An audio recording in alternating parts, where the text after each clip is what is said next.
Okay, sa mga sumagot po ng quiz, nag-manifest ang Diyos sa tao bilang Ama, Anak, Espiritu Santo upang maligtas. Ang sagot po ng iba, false. Ah, Jen Alfred Ramil, iba naman true, sina Raj. So ang paliwanag ni Brad Raj, bakit true? Kasi nga, nag-shift ng form ang Diyos sa ibang panahon, ng Old Testament, sa New Testament.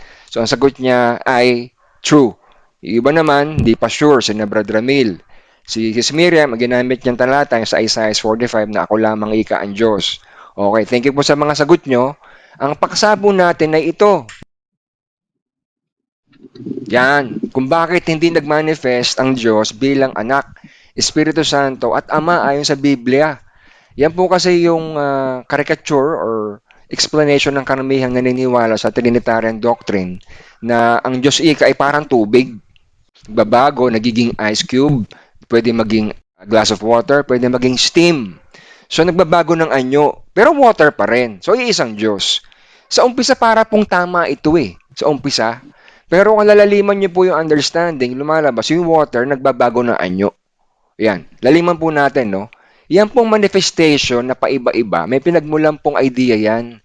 Dito po yan kay Sabellius noong 3rd century na ang sinasabi niya, Sabellius went so far as to say that there are no distinctions between the persons of the Godhead.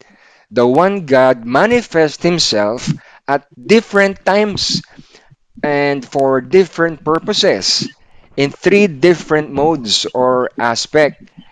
Yan. So, yung in-explain ni Sabellius, nag-manifest daw yung Diyos in different times, so different modes, different aspect. This teaching called Sabellianism grew out of earlier forms of modalistic monarchianism. Yan. Yan po yung kasabayan ng mga early church fathers, tong si Sabellius. Kaya lang, may ganyan po siyang belief na naituro sa mga tao noon, sa mga unang Kristiyano noon. Yan, siya ay active noong 215 to 20 CE, Christian era. Location, somewhere in Rome. Excommunication, siya po'y tiniwalag ng Papa sa Roma, si Calixtus, noong 220. Kasi nga yung mga paniniwala niya, taliwas doon sa doktrina nung panahon na yon. Yan nga yung teaching niya, God is a single, yung isa lang, undivided, hindi pwede magawa-hiwalay, entity, who manifest in three different modes or aspects, Father, Son, Holy Spirit, not three persons. Yun po yung kanyang ini-implement na maraming kumontra sa kanya, hindi ganyan, ika. Kasi meron diyang batayan ng ang Trinitarian sa mga kanilang paniniwala. So yan po yun, diyan po nag-start yung three manifestations of God, no? Kay Sabellius. At yan, na-acquire po yan ng panahon ng oneness belief, yung mga grupo na Pentecostalism. Sorry kung may ganyan tayo mga kamag-anak o paniniwala, no, yung oneness. Expound ko po ng kaunti yan. Lumaganap po yan ng 1913 bago magkaroon ng First World War. Bago lumubog yung Titanic, nagkaroon ng ganyang gathering, mga conference, mga mahigit 2,000 po yung umattend dyan sa California. At itong si Reverend McAllister, binaptize niya yung mga taong naniwala, sumampalataya. Ang batayan niya yung Acts 2:38 na baptizing them in Jesus' name. Isa nga naman, Jesus' name. At itong isang kanilang membro, si John Shapi, says he received this revelation during the night about the power of Jesus' name. They concluded that God is not three persons but three manifestations, identifying Jesus as God. Yun din daw yun, yung Holy Spirit, ang God the Father, si Jesus din daw yun. One and the same. Diyan nagkaroon ng usap-usapan or formulation dun sa belief ng oneness po. So, kumbaga, doon sa panahon ni Sabellius, na-stop na yun ng early forefathers kasi natiwalag siya, naikamatayan na niya.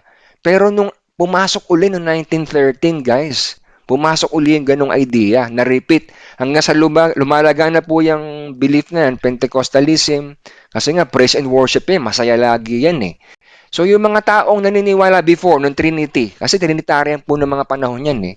Nung after nila mapag-usapan na na-reveal kay John Shapi yung in Jesus name lang, si Jesus lang at saka yung Father at saka yung Holy Spirit, iisa lang yun sa kanilang conference na yan, eh yung mga naniniwala noon sa Trinitarian, niribaptize po nila uli.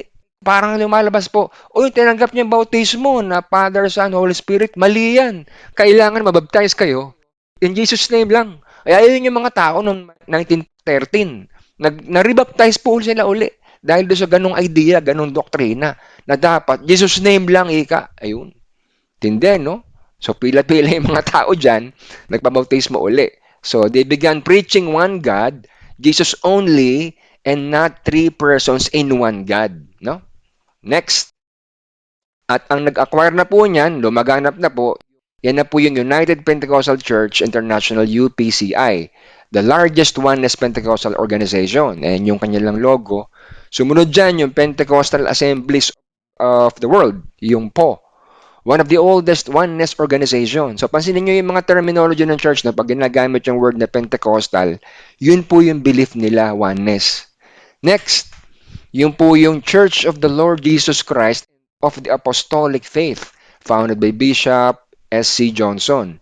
Isa pa yung Assemblies of the Lord Jesus Christ Fellowship of Oneness Churches. So, yan po yung mga keyword, no? Pag ginagamitan po ng word na apostolic, yun po yun, oneness. Pag ginagamitan ng mga puro word na Jesus, Jesus, puro Jesus Christ lang, yung pangalan ng church, no? Papunta po yan sa oneness belief. Para familiar na po kayo. Ito po yung isang sikat, our very own, kung kilala nyo po yan, Jesus Miracle Crusade Ministry. Ewan ko kung naabutan pa ni Brad Raj to. Bata ka pa siguro nito, Brad Raj. Pero Trabel, naabutan mo to, no? Panahon natin to eh. Itong sa Channel 13, si Will de Almeida. Ayan, si parang Will de Almeida. Panahon po na Erap yan. Erap Estrada. Na sa kanyang husay mag-preach, no? Dynamic, hyper, high in spirit, kanyang challenge yung Abu Sayyaf. Alam niyo yung Abu Sayyaf, no? Yung Abu Sayyaf, yung mga komunista ron sa bundok, na pupuntahan ko ang mga Abu Sayyaf na yan at sila'y manunumbalik sa Panginoon ayon sa kapangyarihan ng Espiritu Santo. Nagpunta sila doon sa lugar ng Abu Sayyaf.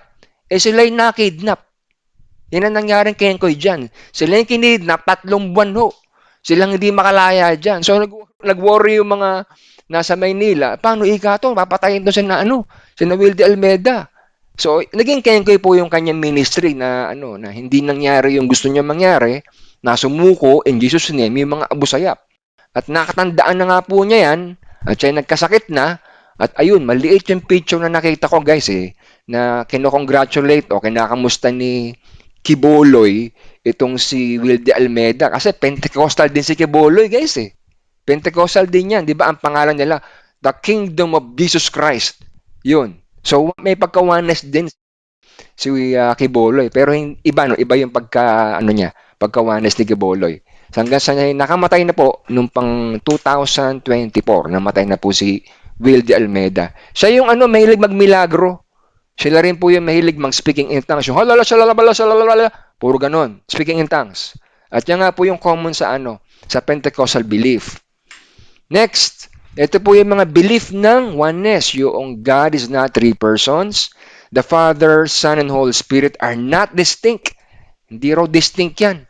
The Father, Son, and Holy Spirit are one and the same. Iisa lang ika yun, na ang pangalan Jesus. So, speaking in tongues, sign yan na meron kang Holy Spirit. Kaya kung meron kayo mga friends, no, family na napupuntahan, na active sa Pentecostal, questionin po nila kayo, ba't hindi ka nag-speak in tongues? At yan nga po yung naranasan namin ng Kuya Bingko sa pinuntahan naming Hope Church sa San Pedro way back in 1990s. Napansin ng pastor doon kami, nakaupo, we don't speak in tongues. Aba, kinukundi na kami ng pastor sa sermon. Wala raw kaming Holy Spirit. Hindi niya alam kami yung guest na magpe-play ng music doon. Napahiya yung pastor, nag-apologize. So, ayun ang nangyari, no? Medyo kakatawa yung event na yun. So, yan po yung belief nila na ang Panginoon Diyos daw nag-came forth in the beginning as light. Genesis 1:3. Sa Colossians, He created everything. And when it's time to redeem and reconcile man to God, He manifested as God in the flesh. Yung nga, in the form of Jesus Christ. Thirdly, He came back as the Holy Spirit to teach man all things about Jesus. Yan po yung modalism or oneness na mga tinuturo nila. Ngayon, bakit hindi nag-manifest ang Diyos bilang anak, Espiritu Santo o Ama ayon sa Biblia? Kasi po, gumagamit po tayo ng water analogy. Hindi po a-apply ito. Bakit po? Kasi it implies that God switches forms or different modes revealed to man. Water can only be in one state at a time. And anytime it even displays all properties is because it is in the process of transition. Kasi po ang Diyos hindi nagka-transition eh. Hindi ko pwede magbago yun eh. So ayan, naging water, from water naging ice cube. Yung ice cube pwede maging steam. Yun po yung explanation ng mga nung iba. Pero hindi po a-apply sa Trinity yan eh. Hindi a-apply sa three persons yan kasi nga nag-iiba ng form. Eh hindi man nag-iiba ng form ang Diyos eh. Yung anak pwede mag-iba ng form. Ito pa ibang halimbawa, yung man analogy. Ako tatay ako sa bahay. Sa office, ako ang boss, employee. At ako naman ang asawa. So parang nga naman three faces. Pero isa lang ako. Isa lang. No? So the man analogy is incompatible because it implies that God switches personalities or different modes. This is modalism. Oneness view din po yun, modalism. At yung egg analogy, ito, mga gumagamit ng halimbawang itlog. Ang Diyos ika, parang itlog. Ayan. Na mayroong egg yolk, may shell, mayroong pula. Diyos yan. So, iba-ibang ika lang. Pero, hindi po akma yan. Incompatible din yan kasi it implies that God are partial forms. May parte-parte or different parts revealed to man. The shell, white, and yolk is not an egg, one separated. Di ba? Tapos, si Rita pala, thank you. Ang tawag po dyan, partialism heresy. Yung Father, yung Son, and Spirit are not fully God, but rather part only. So pagka ang explanation nila, yung Trinity is parang itlog, sasala po. Sasala. Kaya hindi ko ginagamit itong itlog eh. Itlog analogy at saka itong man analogy, hindi ko aakmayan sa Trinity belief. Ayan. Tuloy natin, no? Yung isang halimbawa na ginagamit, yung three-leaf clover. Yung three-leaf clover, gumagamit, yan ika ang Diyos, three-leaf clover. Isa-isa lang yan. So, iba-ibang part. Eh, parang ano rin yun, parang partialism din yun. Hindi rin naakma yun kasi it implies God or partial forms or different parts revealed to man. A leaf is not a three-leaf clover, one separated. Totoo naman, di ba? Pagka yung isang three-leaf clover, inalis mo yung isa, eh, hindi na three-leaf clover yun. Leaf lang ang tawag dun. Part lang yun. So, ang tawag din po doon, partialism heresy. Father, Son, and Spirit are not fully God, but rather part only. Ibang topic po itong partialism heresy. Ibang topic ko po i-open yan. Isinama ko na rito kasi ginagamit na halimbawa itong three-leaf clover eh. Next, yun namang argument ng mga oneness, why baptize in Jesus' name only? No? Dun sa Acts 2:38. Sabi dyan, then Peter said to them, repent and let every one of you be baptized in the name of Jesus Christ for the remission of sins, and you shall receive the gift of the Holy Spirit. So ang argument nila dyan, ayan kita mo, sa Biblia, ang ginawa ng mga alagad, binautismuhan yung mga magbabalik loob sa pangalan lang ni Jesus. Kaya sila, ang pangalan ng mga church nila, Jesus only, laging may Jesus. Kasi nga, naka-emphasize na sa oneness. They thought na yung God, Holy Spirit, siya rin yung Jesus. So, combine na ika yun, na yung pangbabautismo, isa pangalan ni Jesus. So, oneness nga naman, iisa lang. Yun ang kakalabasan. Ngayon, tuloy natin, no? Bakit nga naman iisa ang tawag doon? Kasi it will contradict doon sa Matthew 28:19. Na ang sabi doon, dahil dito magsiyao nga kayo at gawin ninyong mga alagad ng lahat ng mga bansa na sila'y inyong bautismuhan sa pangalan ng Ama, ng Anak, at ng Espiritu Santo. Ika, Trinity. Nagkakalabo-labo. Magulo ika. Sabi dito sa Great Commission, bautismuhan sa pangalan ng Ama, Anak, Espiritu Santo. Doon naman sa Acts 2:38, isa lang ang pinambautismo. Mali nga kasi nga yung mindset. Pinag-iiba-iba po nila. Ang kanilang mindset po, they're counting it. 1, 2, 3. Di ba, nung nakaraang linggo, hindi ko ganun ang ating mindset na gagawin. Ngayon, anong kahulugan po sa Biblia yung baptized in Jesus' name? Or baptized sa pangalan ng Ama at ng Espiritu Santo, yung ganong methodology ba, parang formula no? Ano po ang kahulugan nun niya? Babautismo sa pangalan, sa pangalan, sa pangalan. May meaning po sa Bible kasi yon mga kasama. Hindi ibig sabihin, yun ang ibang bautismo mo. Yung pangalan. No, hindi ganon. Ito po yan. Di ba ho pagka yung mga police, mga authorities, may aarestuhin, meron niyang sinasabi. Ang sinasabi, in the name of the law, surrender. Di ba? Sa pangalan ng batas, sumuko ka na. So may pangalan. Ang kahulugan po niyan, authority Power. Pag ginagamit po yung in the name of. Kaya isang halimbawa po ito, no? In the name of the law, surrender. Ngayon, baka sabihin ng mga pilosopong kangkong, hindi, pulis yan. Dapat Biblia basahin mo, kapatid na Ray. Eto, abangan nyo. Ayan. Sabi sa Acts 4:5-7, ang sabi dyan, and it came to pass on the next day that their rulers, elders, and scribes, as well as Annas, the high priest, Caiaphas, John, and Alexander, and as many as were of the family of the high priest, were gathered together at Jerusalem. And when they had set them in the midst, they asked, by what power or by what name have you done this? Kita nyo na? Naka-equate po yung power doon sa name. So pag ginagamit po yung in the name of, ang kahulugan po nun is authority or power. Yan po yung kahulugan nun, mga kasama sa Biblia. Ngayon, anong katunayan yun nga ang kahulugan? Na yung pag ginagamit yung in the name, authority yun. Hindi yun ang ibang babautismo mo. Hindi. Ganyan ginagawa ng mga ibang samahan. Na binabautismo ang kita-ika sa pangalan ng Ama, ng Anak, Espiritu Santo. Yun na binabautismo? Hindi ganun. Mali po yun. No? So, yan po ang kahulugan. By what name and what power? Power po yun authority. Balikan natin yung Mateo, no? Sabi diyan, bautismuhan niyo sila sa pangalan ng Ama at ng Anak at ng Espiritu Santo. Anong katunayang authority yan? Taas nyo lang po yung basa. Taas nyo lang po ng konti sa 18. At lumapit si Jesus sa kanila at sila'y kanyang kinausap na sinasabi, ang lahat ng kapamahalaan, authority o hindi? Authority ito Ang lahat ng kapamahalaan sa langit at sa ibabaw ng lupa ay naibigay na sa akin. Kita nyo na? The authority nga. Dahil dito, magsiyao nga kayo at gawin ninyo mga alagad ang lahat ng mga bansa. At sila inyong bautismuhan sa pangalan ng Ama at ng Anak at ng Espiritu Santo. Nagets nyo po, mga kasama?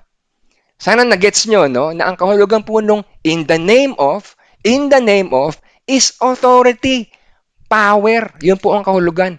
Hindi po yun ang ibang babautismo. Sa pangalan ni Jesus, tapos.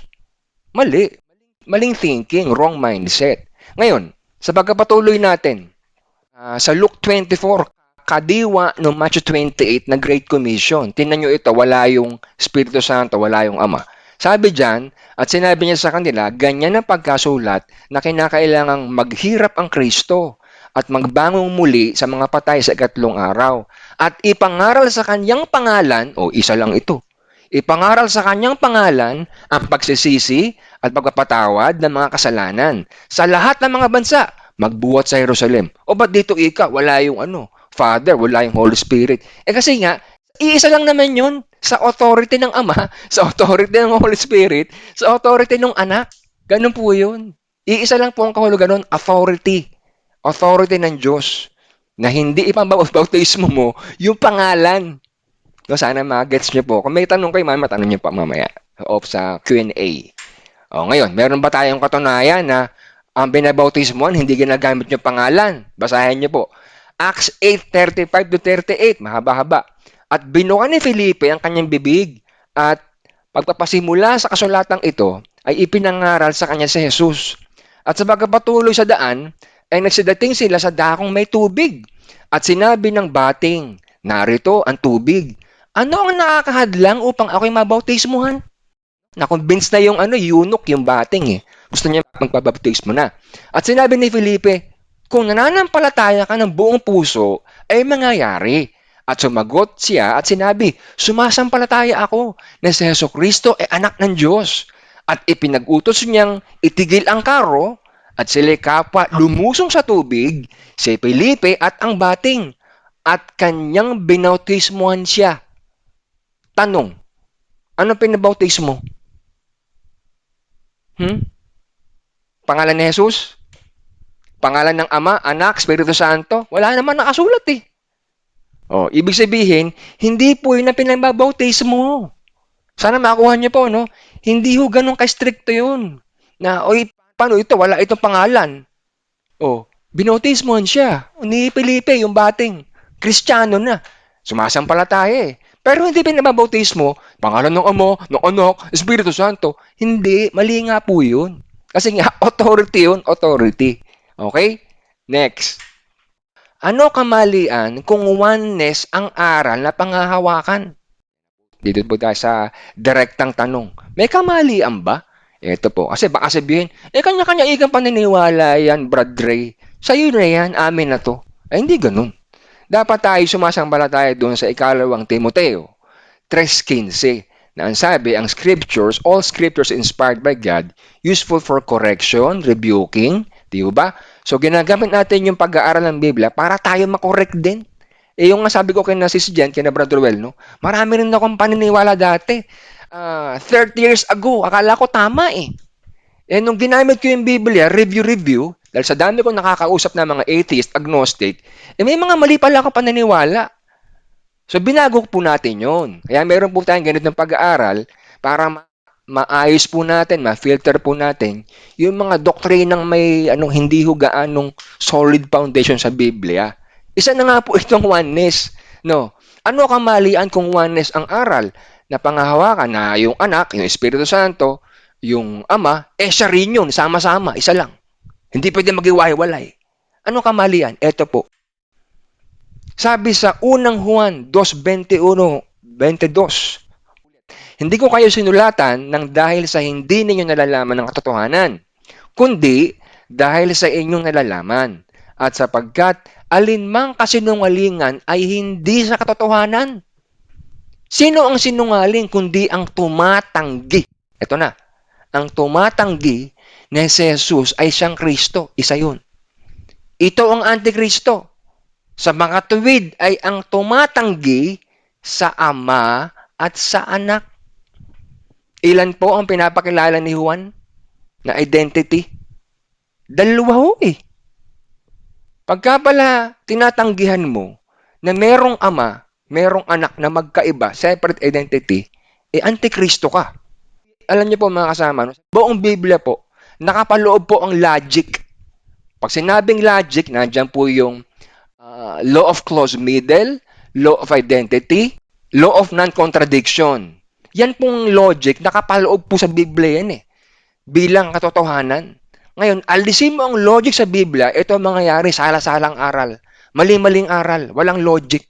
Halimbawa ho, pag sinabing doon sa Thessalonians 4:17 na ang Panginoon ikay bababa mula sa mga lapaap, may tinig ng arkanghel. Binasa ng mga saksi ni Jehovah yun. Ayan, si Kristo, may tinig ng arkanghel. Therefore, siya rin si Michael the Archangel. Nakikita nyo na. So, pinag-isa rin nila. Si Michael the Archangel at saka si Jesus, isa lang yun. O parang ka na ring oneness. Nakita nyo po? Delikado po kasi yun eh. Kasi yung mga ganun mga pagbabasa, na meron na silang train of thought na pag nabasang arkanghel, siya rin yun si Michael the Archangel. Check nyo po, no? 1 Thessalonians 4:17. Ang sabi doon, yung Kristo ika, sa kanyang pagbabalik, may tinig ng arkanghel. Therefore, siya yung Michael the Archangel. Kita nyo na. Sa mga walang alam sa Biblia, no? Yung mga hindi nag-aaral talaga ng Biblia, makukumbinsi. Kaya nga yung mga membro ng saksi ni Jehovah, ang daming naaanib dun eh. Bakit? Kasi hindi gumagamit ng logic. Hindi gumagamit ng law of identity. No? Gumagamit sila eisegesis. Alam niyo na po yung eisegesis, no? Ang tama hong pagbasa ng Biblia, exegesis, hindi eisegesis. Alam na po ng mga kabataan yan, nung kanina nagturo tayo sa CYF. So, inintroduce ko po yung eisegesis tsaka exegesis. So, ganyan po, no? So, kinakailangan po magkaroon tayo ng law of identity. Kaya nga, ang tinuturo ni San Juan, no? Ito ang Antikristo. Sa makatuwid ay ang tumatanggi sa Ama at sa Anak. Teka muna, San Juan. Oneness ako. Siya rin yung Ama, siya rin yung Anak eh. O, kita nyo na. Mag-aaway kayo kung ikaw yung nandiyan sa panahon ni Juan. Baka batukan ka ni Juan. Anong oneness? Magkaiba ang Ama. Magkaiba ang Anak. Di ba? Wala po akong nakikitang creation na siya rin yun. Nag-create po ang Diyos ng mga bagay-bagay, mga hayop, kung ano-ano. Wala ang kinreate. Kahit nga ako, kambal eh. Ang kambal separate po in identity. May sariling persona. Hindi ho pareho ng nararamdaman yun ay isa lang tibok ng puso. Ay hindi ho. Kaya nga yung thumb mark natin eh, ano? Kahit ho yung kambal, magkaibang magkaiba. That proves na ang gusto ng Diyos, individuality. Separate person. Hindi siya rin yun. Bakit? Kinokontra po niya kasi yung logic eh. Yan po ang dapat niyong maintindihan mga kasama, no? So magiging antikristo tayo pag tinanggihan mo yung anak at saka yung ama. Ikita niyo yung oneness. Hindi ka. Yung ama, anak, siya rin yun. Ayun na nga. Pupunta ka na ron sa ganung train of thought. At tanggihan mo na yung distinction ng ama, ng anak, at ng Holy Spirit. Lalabas antikristo tayo eh. Kaya yan yung nadeklarang heresy noong panahon ng 220, no? Heresy siya, maling diwa, maling pananampalataya. False doctrine. Yan po yung matibay na batayan ko, mga kasama, no, na nasa kamalian po yung oneness doctrine. Summary na tayo. Yan, tapos na pala tayo. Summary. Yung oneness theology, Father, Son, Holy Spirit, manifested in three different modes. His name is Jesus. Yan ang kanilang stand. Yung oneness used eisegesis in understanding of one in Deuteronomy 6:4. Kasi nga ba sa Deuteronomy 6:4, Hear, O Israel, we have one Lord. Yung kanilang mindset doon, ang kanilang pakahulugan, isa. Nagbibilang, 1, 2, 3, 4, isa lang. Mali. Noong nakaraang linggo, natapik na po natin yung paliwanag doon. So, ang kanilang ginagamit doon ay si Jesus, 1, nagbibilang. Next, considered heresy po yun, yung 220, yung oneness belief. Napakatagal na. Na-revive lang noong 1913. It denies three distinct persons in triune God. Next, it denies the basic law of identity. Tandaan nyo guys, no, mga kasama, mga kapatid.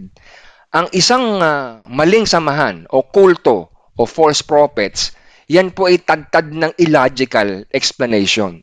Hindi po gumagamit yan ng laws of logic. Ay, yan po yung gusto kong kausap, yung mga agnostic, mga atheist. Bakit? Diyan po sila umiikot-ikot. At pagka yan, naipalitaw natin, yung power ng logic, they would see na mali sila eh. Ganon din po sa mga false prophet, mga kulto, mga nasa maling pananampalataya. Ang ginagamit ko pong way of communication is logic. No? Sana makuha niyo po. Yan po yung ating summary, yan po yung ating paksa. Kung meron po kayong gustong linawin o pagtatanong, the floor is yours. It's your time to shine. Yan na po. Tanungan na po tayo mga kasama. Just Miriam, ikaw na mauna. Baka nahihiya yung iba. Sige. Medyo confused lang ako dito doon sa Mateo 28:19 at saka doon sa yung mga gawa Act 8:35 to 38. Yun medyo ako doon eh. Doon sa Matthew 28:18 to 19, yung Great Commission, ano pong tanong nyo dyan? Kasi doon meron yung sangalan na yung pagbabautismo na gumamit doon yung sangalan ng Ama, Anak, at ng Espiritu. While doon sa Act ay wala. Kaya iyon, parang doon nagkakaroon talaga tayo ng question, bakit gano'n? Kasi nga po, ang naging formula ng mga common na nagbabasa, maging mga pastor, mga theologian, they thought na during baptism, may formula na 3. May formula in the name of. Hindi naman no pinabautismo yung pangalan ng Ama, Anak at ng Espiritu Santo. Kita nyo yung ginawa ni Felipe. Binautismohan yung eunuch, yung bating. Wala naman siyang ginamit na gano'n na orasyon eh. Or formula eh. Kasi alam niya, binabautismohan niya yung taong sumasambalataya in the authority of Jesus Christ, in the authority of the Father, in the authority of the Holy Spirit. Kaya mali yung mindset na ipambabautismo yung pangalan ni Jesus lang. O pangalan ng Ama, Anak, Espiritu Santo. Magkakaroon ng confusion yun eh. Ang pinapakita pong meaning nung in the name of is authority. power po. Hindi ho binabautismo sa pangalan ni Bahá'u'lláh, pangalan ni Charles Taze Russell. Hindi ho ganun. Ewan ko kung nakuha niyo po yung sagot ko. Kasi magkaiba no? Yung magkaiba yung paliwanag eh. Magkaiba ho talaga. Magkaiba ho. Pero ang essence po kasi nung pag-officiate, no? Pag-officiate ng gawain pa sa Diyos, pagtatayo ng iglesia, pagbabautismo, yan ho'y nasa pangalan ng Ama, Espiritu Santo at ng Anak. Nasa authority po nila yan. Ganun po ang kahulugan ng in the name of. Hindi po yun ang nagamiting means as formula during officiation ng bautismo. Ang katunayan nga si Felipe, hindi niya ginamit yun eh. Kaya halimbawa lang, no? Babautismo ko kayo. Binabautismo ko si Sis Miriam. Hindi, wala akong sinabi. Mali na ba yun? Para sa akin, yes. Lalabas, mali si Felipe. Kasi wala siyang ginamit sa pangalan. Oo nga po. Lalabas nga po, mali si Felipe.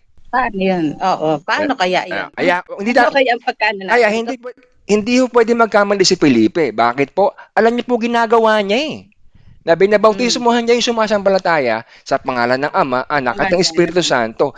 Hindi ipinababautismo yung pangalan. Yun po yung dapat nyo makita. Ano yung tanong mo, sis? Ano? So, hindi, teka lang, babasahin ko lang po yung tanong doon sa chat, ha? So, hindi necessary pala na sabihin pa yung name of the Father, Son, and Holy Spirit sa baptism. Hindi. Hindi necessary yun. Naging practice lang yun ng mga pastor natin, mga kasama, mga kapatid. Hindi yun necessary sinasabi yun. Kaya nagkaroon ng confusion yung iba eh. Pero malimit, ganun ang ginagawa eh, no? Yung nga eh. Yung mga pastor natin, ganun. Maling practice nga po yun. Hindi ho ganun. Kasabay pa nung pag-ano ng tubig, sa pangalan ng Ama, ng Anak. Mali eh. Mali. Ang daming gumagawa niyan, halos na. Kaya nga kinokorek na natin. Kita nyo, halimbawa, si Lucas, ang ginagamit ni Lucas sa Great Commission sa pangalan ni Jesus lang. Samantalang si Mateo, ang ginagamit 3. Anak, Espiritu Santo, tsaka yung Ama.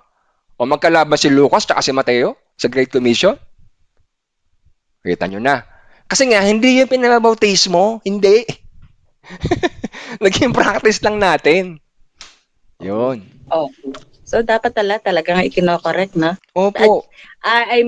Dapat talagang pinag-aaralan. Opo. Dapat binobroadcast. Binobroaden up yung scriptures. Ayan. Pwede po kayo mag-chat, no, kung nahihiya kayo magsalita. Ito pa tanong sa chat. So, dapat nating matandaan na iba-iba sila ng identity. Or else, kukontrahin natin yung nasa 1 John 2:21. Sabi ni Sis Jen. Opo, Sis Jen. Dapat po natin makita na iba-iba po yung identity ng 3. May distinct personality sila. Otherwise, magiging antichrist po tayo. Kasi sa verse na pinapakita, magkaiba yung Ama at saka yung Anak. Magkaiba naman talaga eh. Biruin nyo naman ng bautismo. Nung bautismo, si Kristo nasa tubig. Diba? Binabautismo ni Saint John the Baptist. Na binabautismo si Jesus, nababa naman yung Holy Spirit, parang dove. Magkaiba na agad yun. Tapos, sa tinig, sa alapaap, meron naman nagkasalita doon, may voice.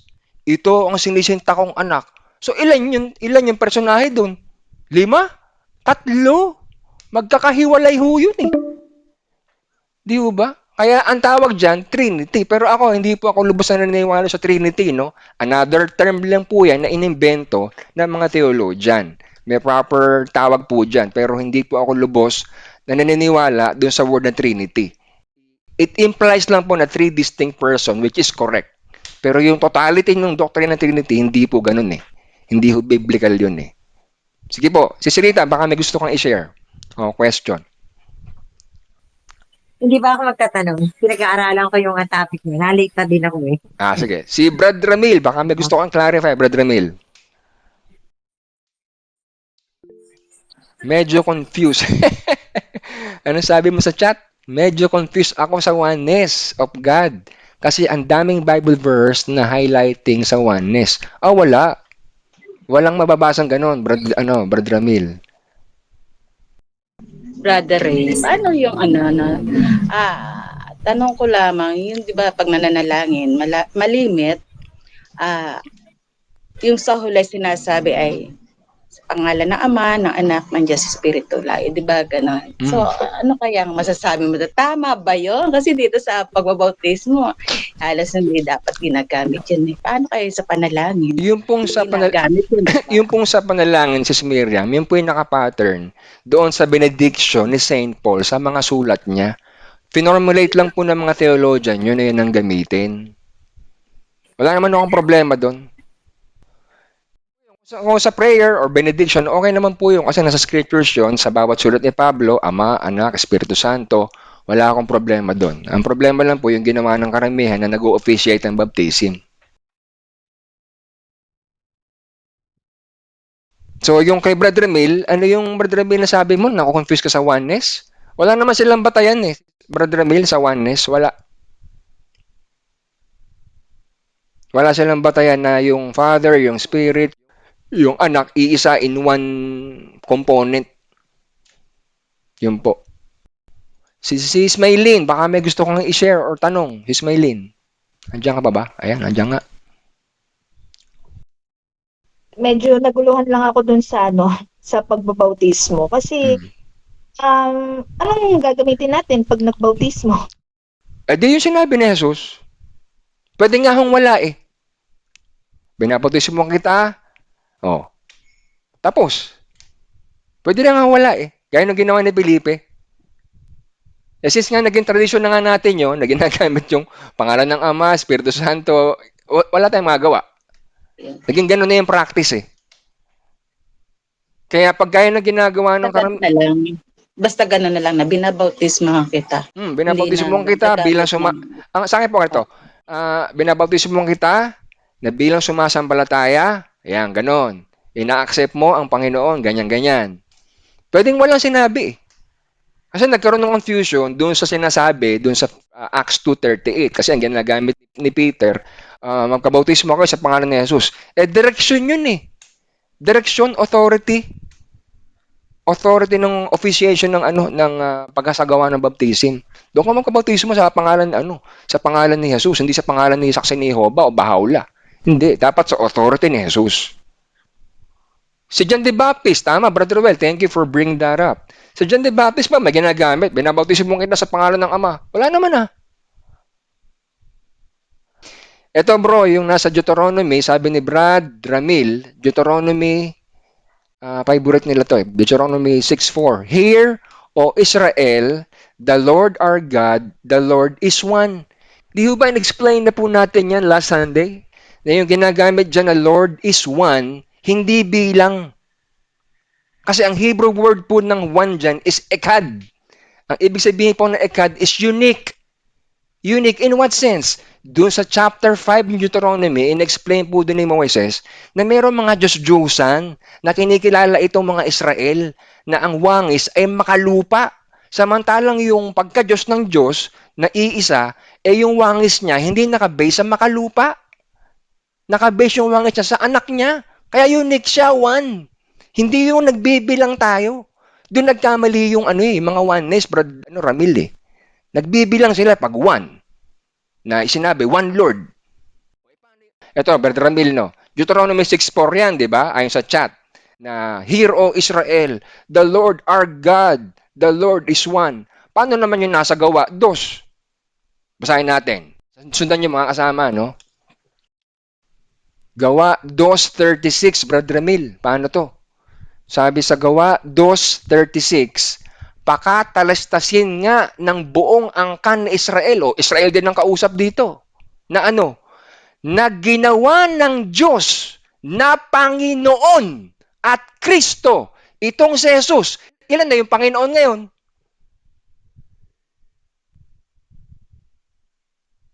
Walang masabi yung kausap kong classmate dyan. Sabi ko, yan bang Deuteronomy 6:4 na sinasabi dyan, Hear Israel, the Lord our God, the Lord is one. Ang kahulugan ba dyan is one, solid one na nagbibilang? Oo daw, ika. So hindi mo nababaguhin ang sagot mo. Mula noon hanggang ngayon, iisa Lord. Oo, ika. Binasa ko itong Gawa, 2:36. Ang sabi diyan, pakatalastasin nga ng buong Israel, o Israel din ang kausap, na ginawa ng Diyos na Panginoon. O ilan na Panginoon? Kung susundan ko yung train of logic nila na nagbibilang ng isa, lalabas, dalawa na Panginoon. Isang Diyos at yung isang ginawang Panginoon. Sira na yung Deuteronomy 6:4 na nagbibilang tayo, Lord is one. Sana nakakuha niyo po.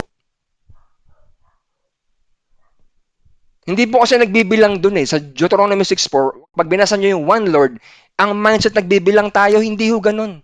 Kasi nga, ang meaning po ng word na one dyan is ekad, meaning unique, hindi numerical value. Ayan. Ngayon, yung sa Isaiah 44:6, I am the first and I am the last. Besides me, there is no God. Tama naman yun, Brother Ramil. Isaiah 44:6, ang speaker po dyan sa Isaiah 44 ay yung Ama. Yung Ama, I am the first and the last. Tama. Besides me, left or right, there is no God. Eh, nasan si Kristo ron? Yun ang tanong. May topic po tayo doon, Brother Ramil, no? Nasan si Kristo ron? Doon sa Isaiah 44:6. Next time po yan. Ibang topic po yan. Ngayon, dun sa isa, yun din, pareho. Isaiah 45:5, I am the Lord and there is no other. Besides me, there is no God. Kaya yung Kristo at saka yung Ama, siya rin yun kasi wala siyang katabi. Mali. Sabagay, ibang topic po. Abangan niyo po. Meron po tayong topic dyan. Nasaan si Kristo doon sa Isaiah 44 at saka Isaiah 45. Kasi sabi ng Panginoon Diyos, besides me, wala akong nakikilalang iba. Abangan nyo. Maganda pong topic yan.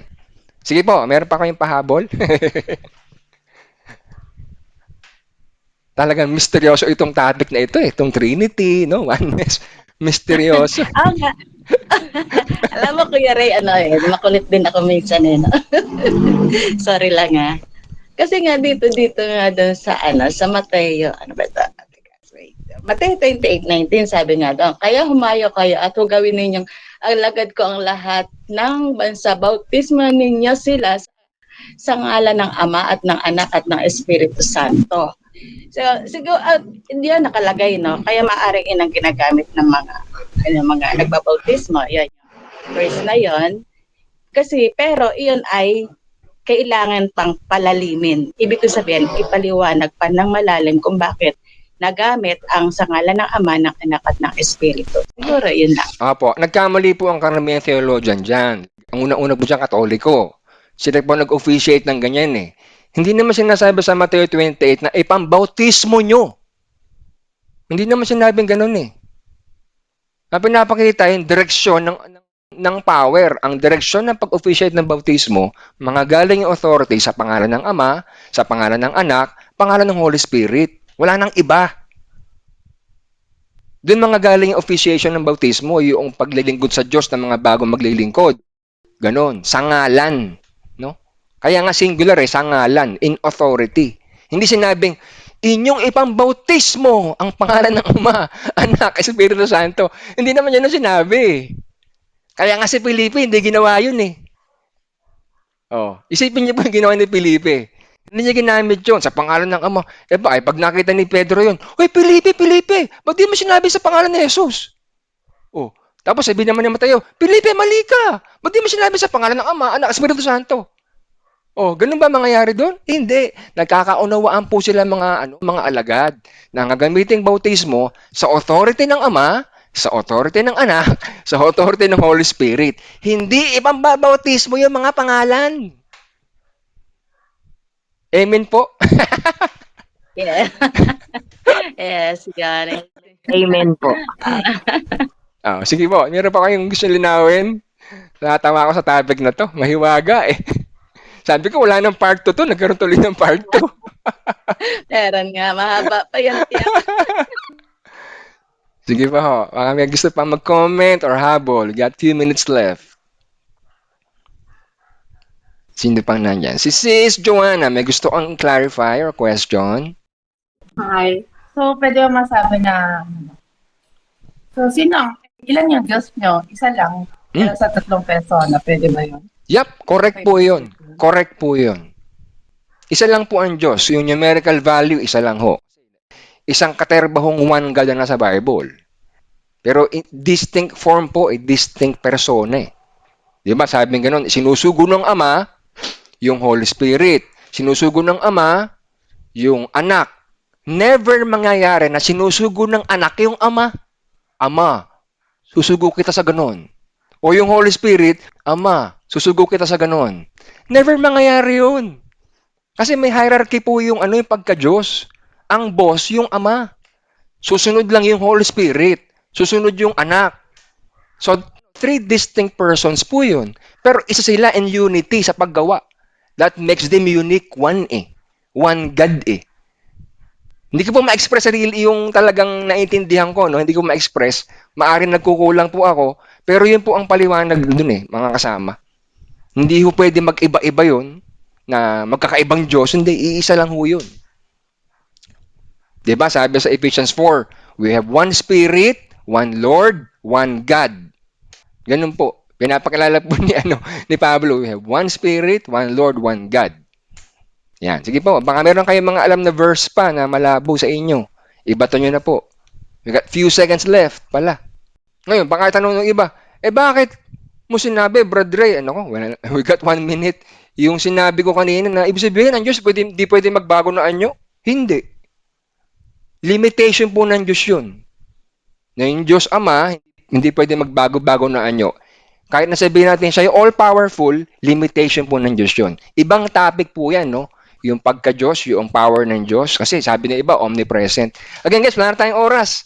Good night po. Okay, thank you, Ray. Good night po. Thank you, Rad. Next time po ulit. Bye-bye. God bless po. Evening.